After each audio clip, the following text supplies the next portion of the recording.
All right, so this is day 2 of cone effect. We're going to see what we get. Okay. Sorry. All right, who can tell me, who remembers? You guys are fine. Who remembers what the cone effect is? So take out your notebooks. Oh, no, you're not supposed to turn them in until the end. Oh. Till the end. You're fine. I know what the show now. Okay, Marianne. Okay, so I can run. Go fast. Real life, Yep. and then constructed mediated reality, Yep. and what is that? it's basically like somebody can make something, do something, write something. Uh-huh. They're like Yeah. literally anything, and then it gets out into mass media. Yep. And so a ton of people start hearing it, seeing it, reading it. Then it goes into perceived mediated reality, where those people who heard it and saw it start creating their own. Yep. And then goes back into real life and keeps going. And Keeps there's going. a want and should. What is the want? What they want their life to be like. So Yeah, we create what we want our life to look like, and then we start to believe that's what life should look like. Okay? And that's where Vetmore says that's the problem. Because the more we think our life should look like the media, the more depressed or sad we could get when it doesn't happen. When we fight with our best friend for a week instead of half an hour or a day. Does that make sense? Okay, we learned about education and the rule of threes. Did we learn about dancing G in here? No. Okay, so I talked to you about, well, no, so here's the deal. Sesame Street effect, Yeah. right? And I said, quick, what's your dancing G? What color's your dancing G? What is it? I have one extra thing, that if you need a commercial break, you can yell, dancing G, and I will do a stupid little dance. And I will do this. And I will just keep on teaching and talking the whole time, but you might need a little bit of a commercial break. And I will give that to you. You can't do it at graduation. People always yell it at an assembly, and I'm on the floor and doing my stupid dancing G. But that's your commercial break. It's for you to remember that we have little tension spans, and sometimes we need a break. Yeah. So is that just like to keep us like On your toes. On your toes. Okay, and we talked about the rule of threes. So, we're going to go through more stuff. Ready? Let's go to body image. Is this on like the plus or negative? I'm not gonna lie, they're all positive and negative. Okay. A lot of them have been negative, and they're getting more positive. We're learning. Okay? So, here we go. Ready for this one? So, body image has changed over time. Let's use our own world, though, right now to start it off. The average size of a woman in America is size 12. A model is size 6. Now, the girls in the class all went, oh my gosh. And poor Ben, who's the only guy in the class today, went, I don't know what language you're speaking. None of you do either. And I'm going to help you out. Because guys, I mean, why on earth would we, measure around our waist and our inseam? That makes it too easy to buy jeans. No, women, we have to have a code and a different language and so numbers. So here we go. Here's how it works. We start with a size 2. I mean, there's also like 4, we're not going there, that's even more confusing. 4, 6, 8, 10, 12, okay? Average size model. Oh, she's also this tall, okay? average size of woman in America. Model. Fritz. Beautiful. Everybody else. Beautiful. Okay, so what happens is, let's be real honest, I'm 54 years old. Am I going to grow any taller? No. I have been done growing since I was in 8th grade. I grow out, not up. Okay?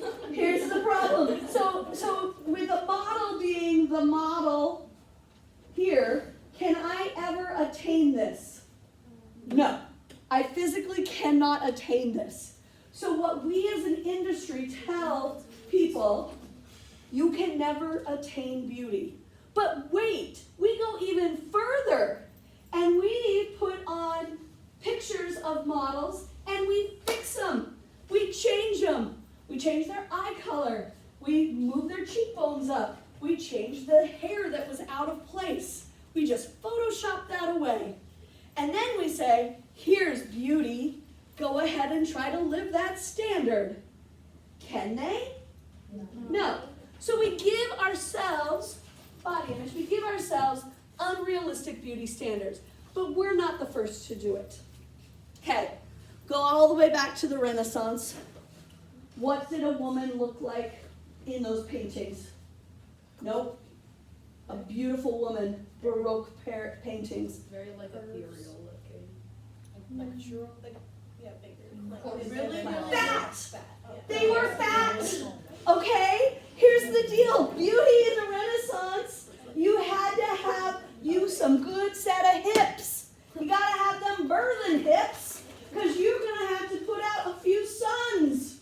And if you were to marry a skinny, mini, little tiny thing, she's probably gonna die in childbirth. And then you gotta get a whole new wife. Oh my gosh, that is costing us some money. It is costing us time, and I don't have any labor for the field. So, women had to have some meat on their bones, okay? Then we go the opposite. The pendulum just keeps swinging back and forth. And so we go from meat on their bones to, we go Victorian era, we want a little skinny waist. So what we do is we create a torture device called a corset. And we wrap it around their center, we put their foot on their back, and we pull tight so that we squeeze in all of their insides. Maybe a rib gets broke or something. That's okay, because we're getting purty. Okay? Purty. And so they have that all the way around them. They have a little waist, and they still have big breasts. So, and we're going to show that off. And we're going to say, that is what is beauty. Okay? Pendulum swings. Pendulum swings. In some cultures, beauty is really small feet. In China, they still bind feet. Okay, yeah. And if you bind feet, that deforms your foot. Okay? They're the ugliest feet ever if you unbind them, but they try to keep them small. Oh my gosh, you guys, in some cultures, they will take pins and put them through your ears or your nose or your lip, and they call that beautiful. Huh, isn't that weird, Tesla? It's really weird. It's really weird. I don't know anyone who would wear earrings, right? When you think about it, you guys, we do things all the time to try to make ourselves look more beautiful, right? We do put holes through our ears and our skin, and we put ink on our skin to make it prettier, right? Okay, so we can talk about it in one way, but we're all really guilty of it, okay? Let's go 50s in America, okay? We'll fast forward to the 1950s in America. Marilyn Monroe was considered the sexiest woman alive. She was a size 8, okay? They called her voluptuous. She's only one size bigger than the models of today, but she was shorter. And so she was voluptuous. So we have that beauty standard. We had to change it so that we could buy new clothes. and change the fashion industry. So we swing in the 60s and 70s to a model named Twiggy. And her name is just how she looked. She looked like a stick. She was just flat as a pancake, skinny, skinny, skinny. Okay? Guys didn't have it much better. Okay? If we go to the 80s, because that was the 70s, we go to the 80s, what we're going to call this is high maintenance era. Okay? In high maintenance era, we had our hair, I lived it. Ooh, big hair. Ratted that sucker out. Big hair. Lots of makeup. High maintenance. I did not own a t-shirt. Please pardon this interruption. Teachers, if you could release all freshmen at this time to come down to the Commons to meet their mentors for our mentor-mentee event, we would appreciate it. Please release all freshmen to come down to the Commons at this time. Thank you, and go Pack. Our intercom system works again. Okay, so we had big hair, lots of makeup. I didn't own a t-shirt unless it was for gym class. Like, I would have been caught dead in a t-shirt. You wore blouses and sweaters and had lots of rings and earrings and the whole shebang, okay? Guys in the 80s had really cool role models. We watched movies that had like Jean-Claude Van Damme, Sylvester Stallone, and Arnold. You know Arnold?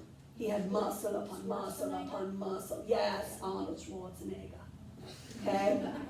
And so what do you think we saw in the 80s?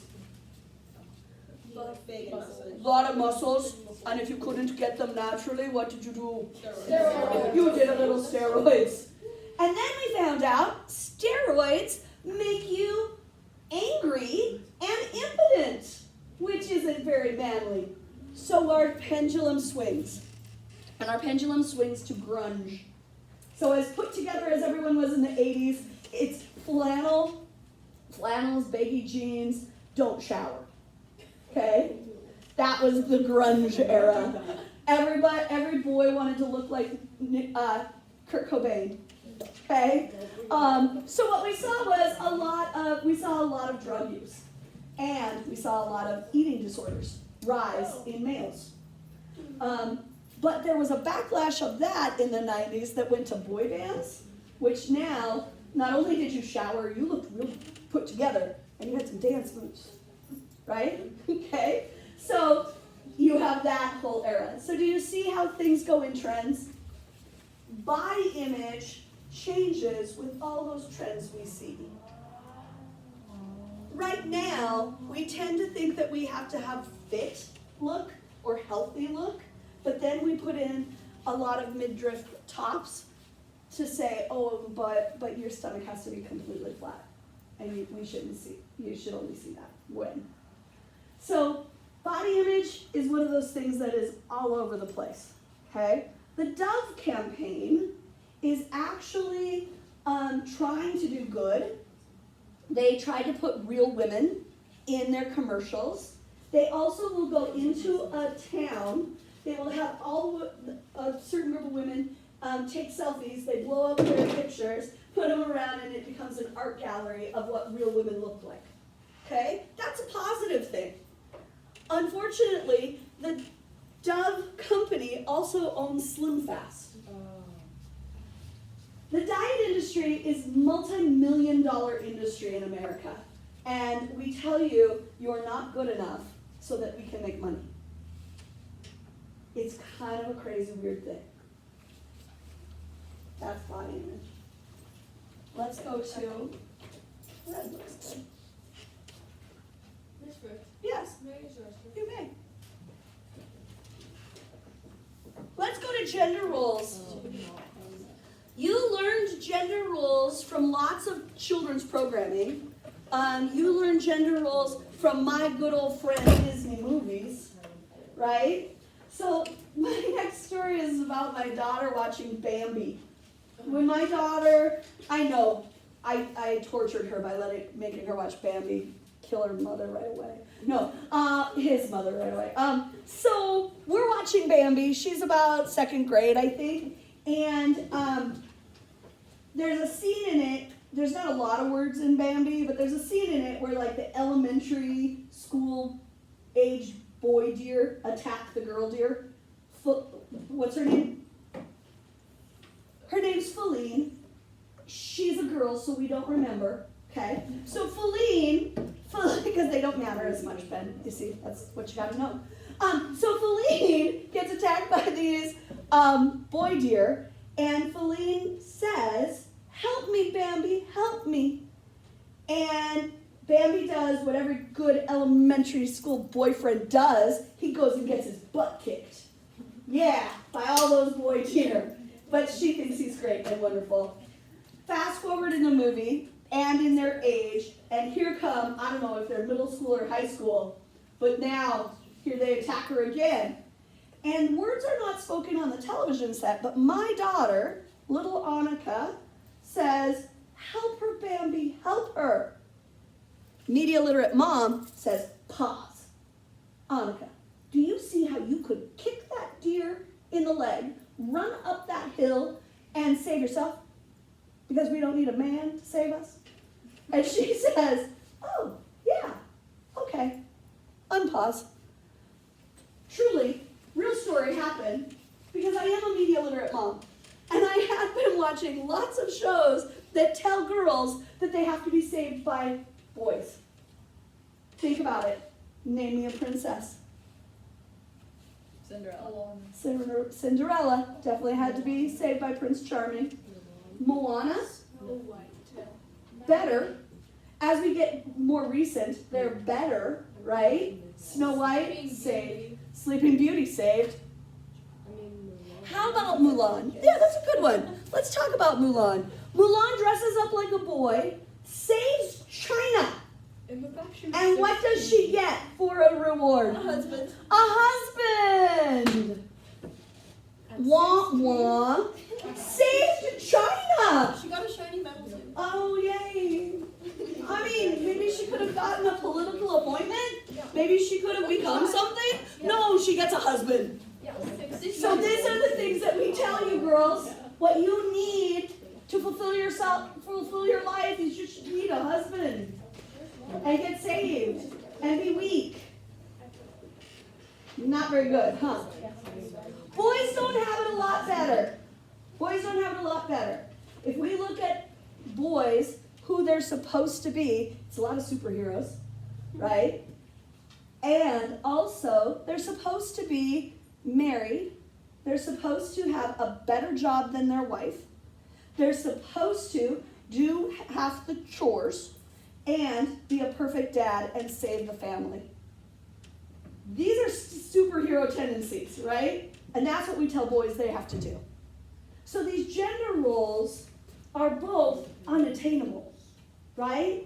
Just as girls can't be the perfect little innocent thing, and the boys, what's the saying? Girls are sugar and spice and everything nice, and little boys, puppy dog tails, I know.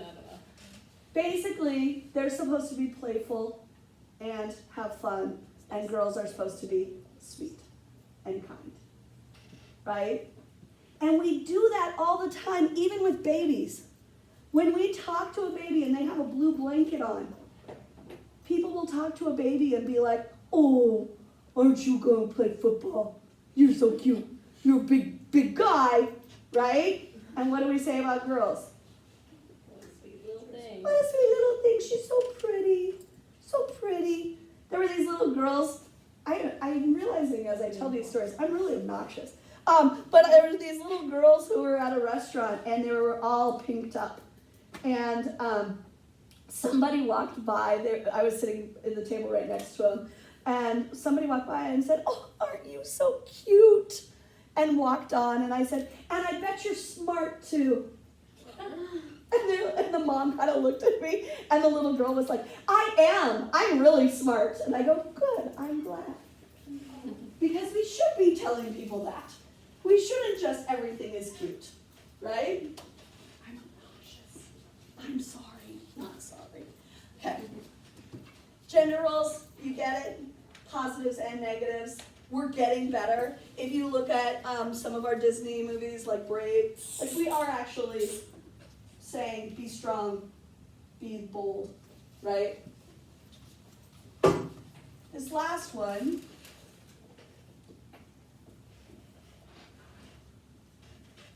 is a little bit bigger. Social change. In the 1970s, we decided that we were going to try to have more social change by making a law that any new piece of media, any new TV show or film had to include a person of color. We would never have used person of color in the 1970s. We called them minorities. So they were trying to put black people on TV more often. And the problem was, because they mandated it and put it as a law, what happened was they added black people as doormen, bus drivers, and janitors.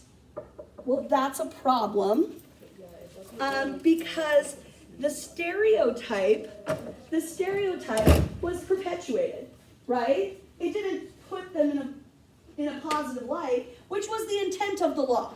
The intent of the law was, hey, we should try to make our television shows look more like our communities, right? And so the intention was okay. Fast forward to the 90s. Ellen DeGeneres had a sitcom called Ellen, okay? It was not her talk show. It was an actual sitcom where her and her friends worked some, right? We never saw them at their jobs. Worked some, they went out on dates, they had game nights, they solved the world's problems, of course, in 30 minutes, how all sitcoms work. Well, one episode during primetime TV, Ellen they're in a kind of an argument in a restaurant, and she leans on an intercom, and she says, "But I'm gay." And Ellen came out on national TV during prime time. Immediately, the Christian Coalition boycotted Disney. Why? Because there are kids watching that, or people watching that. And it doesn't go with my values, right? I don't want you showing my children that it's okay to be gay, okay? It might even turn them gay. Yes. But why did they boycott Disney? Did they own Ellen? Disney owns ABC. There's only about 6 media companies in the world. Disney's one of the big ones. Okay, they own ABC. They're Christian. The Christian Coalition, by boycotting and doing that, and by her coming out on national TV, made national news. Now it becomes a news story, right? And so all the networks, ABC, NBC, CBS, and Fox. This is pre, like MSNBC or Fox News. Okay, those don't exist. CNN doesn't exist. Okay, all of those CNN may have. All of those start news cycle after news cycle about, oh my gosh, this happened. Christian Coalition boycotted. What are we gonna do? Let's talk about this. Da da da da da. Okay, so we have that happen. Within 1 year, every network had a positive gay character on their station. They heard all of this news and said, oh, we're going to get into that market too. And things changed, but not before a horrific incident. Right after Ellen came out, and it was all over the news, then all of a sudden, not all of a sudden, it was planned. In Laramie, Wyoming, a boy named Matthew Shepard was taken from a bar, beaten, and left to die on a barbed wire fence because he was gay. That happened at the same time, right after Ellen came out, and it was a big news cycle. So what do you think the news industry did? No, they didn't. They actually made it bigger. Because it still was part of the news cycle, right? So they all traveled to Laramie, Wyoming, which, by the way, is only about the size of Kalispell. So you have all these major news networks descending on the city of Laramie, Wyoming, and starting to interview people and have a story. Well, one minister said that he was so offended by this making news that he was going to bring a bus of his parishioners and they were going to protest his funeral. I don't care who you are. This is Fritz coming out. I don't care who you are, what you did. No one deserves their funeral to be protested. A funeral is supposed to be for family and friends, and it shouldn't be protested. However, they protested. And the people of Laramie, along with some other people who heard about the protest, did a really ingenious thing. They built these angel wings, like a backpack, like you would put on a backpack, and it was like PVC pipe that went out like wings, and they put white sheets on it. And they all stood in front of the protesters so that the family could walk by and not see the protesters. Pretty cool. This incident made a whole group of playwrights say, there's a story here that we should tell. And they came to Laramie, Wyoming. And they start interviewing everybody. Everybody. They interview that minister. They interview the killers. They interview the bartender. They interview the killer's parents. They interview Matthew Shepard's parents. And they write this play, they compile it, and they write this play called The Laramie Project. And the Laramie Project starts to get produced all over the nation. And as it starts to get produced, that minister is so incensed that he starts to protest it. Well, of course, if it's coming to Kalispell, Montana, and we hear that someone's going to protest the play, what happens to the news? They comment on it. They say about it. And guess what? That just advertises the play. Okay? So if you think about all the media that I'm talking about right now, a sitcom, news, a play, right? Newspapers, lots of news. You cannot deny that social change happened. We as a culture were more supportive of gay people on TV and positive gay characters. And I can prove that by telling you that we have changed the term to LGBTQ+. We have all of them. And we say, we recognize that, and other people will use that in their language, when in 1990s, really, you were only dealing with that population. Yeah, please do. Okay, so that's social change. Unlike the law to get minorities on TV, this one happened because the people wanted change and to see something different. Now, was there a backlash? Of course. Where did censorship come from? The people. Always. It's just the same. So let's talk about why this thing is called the cone effect. Because it doesn't look like a cone. Right? Okay. You get to draw a little cone on your paper, and you need to write the word desensitization.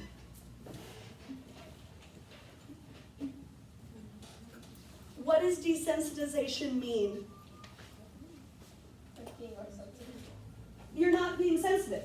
You don't have feeling, right? So let's take action films and violence on movies. Let's say we start right down here toward the bottom of the cone, and our first piece of action is a big bomb. So it goes boom, fire. Wow, that was cool. And then we see it again. Boom, fire. Okay. Boom, fire. God. Is it as exciting as the first time? No. So what do we have to do to gain a bigger audience? Bigger fire, bigger explosion. So now we go boom, flames, glass shards. Ooh, that was exciting. Boom, flames, glass shards. I don't know why this is glass shards. Boom, fire,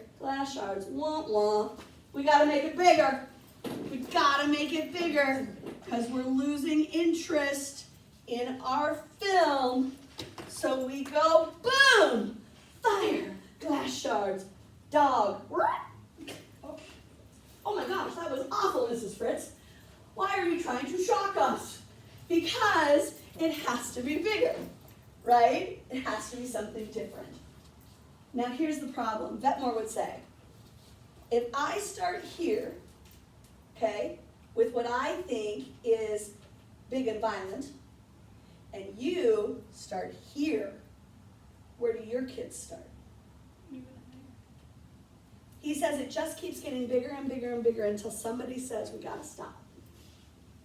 If you think of video games from your parents' era to your era, and how technology is getting it even bigger and more real, pretty soon we're gonna be starting to talk to our TVs. Parlor walls. Parlor walls, Dora the Explorer. Oh. Okay. Okay, so that's desensitization, and we're all guilty of some extent. I need to tell you my story because I think that it is important. So 9/11 happened yesterday, right? That was yesterday. And when it originally happened, I was a young mom watching the Today Show as I'm getting ready for school. I was a teacher at Flathead. So I got my kids to daycare. I drove to Flathead, and there at Flathead, right in the front, there's what we called it Senior Square. And I crossed from my classroom over to another classroom always. One of my seniors came running up to me and he said, Mrs. Fritz, are we at war?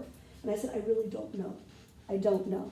And the technology was such that I didn't have streaming services. Not everybody could just look on their phone and see what was happening. So we had to go to places where there were televisions. And we had 2 televisions set up in the library. They were setting them up in the morning in the library. And we had one that was mounted in what is called the Social Science Resource Center. So we're standing in the SSRC when the towers fell. And when the towers fell, I remember very distinctly thinking how straight they came down and the big pillow of smoke and dust. And I remember in my brain going, wow, holy cow, wow, in awe. And I looked to my left, and Mr. Hildner, who's a social studies teacher, had tears streaming down his face. And I remember saying, are you okay? And he said something that punches me in the gut every time I repeat it. He said, do you know how many people just lost their lives? And I hadn't. I didn't think about it. I wasn't thinking about all the souls that just lost their life, the fear, what was happening, who had just lost a parent or a child. And I realized at that moment, me, who I'm always Miss Media Literate, be media literate, was completely desensitized in that moment because it was happening on a screen. Because I'm watching it on a screen, my brain did not connect the human souls and human lives that were being taken at that moment. And I think we're all guilty of that at some point. When you watch your TikTok, when you watch your little clip of something, I doubt many of us think about the people involved or how it affected somebody else. When I think of all the stupid TikTok challenges that kids have done here, right? Vandalizing whole bathrooms. That was a stupid one, right? Cost us thousands of dollars. Somebody eating a Tide Pod, for God's sakes, right? What were you thinking? But we don't, because it's happening on a screen, we're like, oh, nothing's wrong. Desensitized to it. And Vetmore would say, those are the things that we get in trouble for. Those are those moments that we have to think about. And that's what it means to be media literate. That when we see something, right? When we see something, we have to dissect it we have to dissect it and go, okay, this part I agree with, this part I don't agree with. That's not reality, that is reality. Okay, Can I put this? right over there. In your notebook, right under your notes, I want you to write one thing down that impacted you or that you'll think about in the future, so that if you go back and look at these notes, you remember what the cone effect is all about. How much are we allowed to write down? You can write however much you want.